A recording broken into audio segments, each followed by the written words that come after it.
Hey 5th graders, it's Mr. Wood back with another video. I hope everyone's doing well. Today I want to talk about one of our 5th grade reading standards, which is figurative language.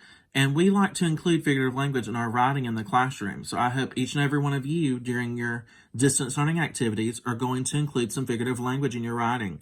The first type of figurative language I want to review is a simile. A simile is when you a comparison of two unlike things using the words like or as.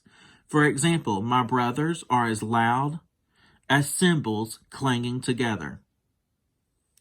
The next type is a metaphor, a comparison of two unlike things that says one thing is another one.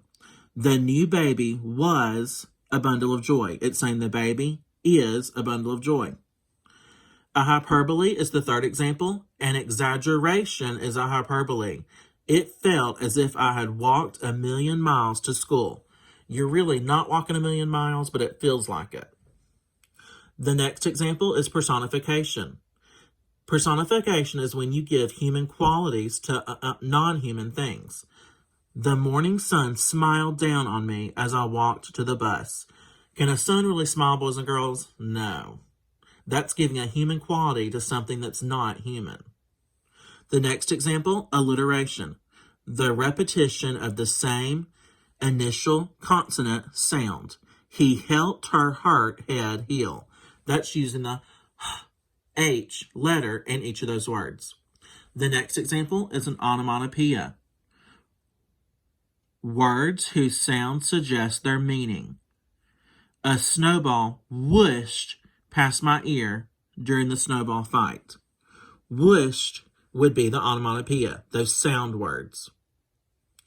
An idiom is our next example, a group of words whose meaning isn't understood from their literal meaning. After we won the soccer game, my team was on cloud 9.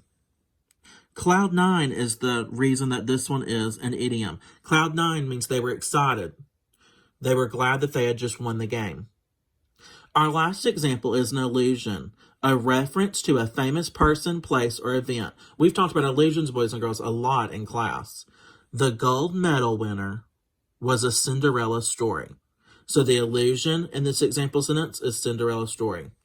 I have some figurative language task cards pulled up, and I want us to look at a couple of these and figure out which type of figurative language the task card is discussing.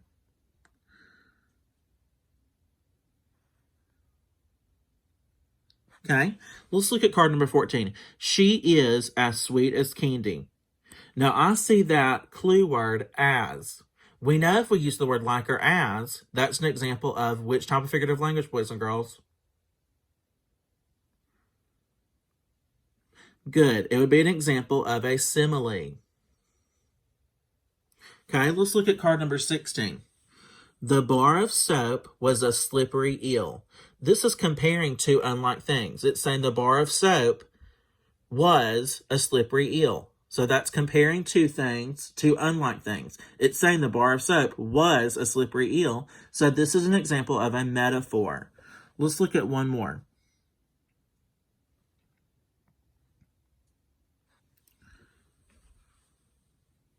From space, Earth is a blue ball.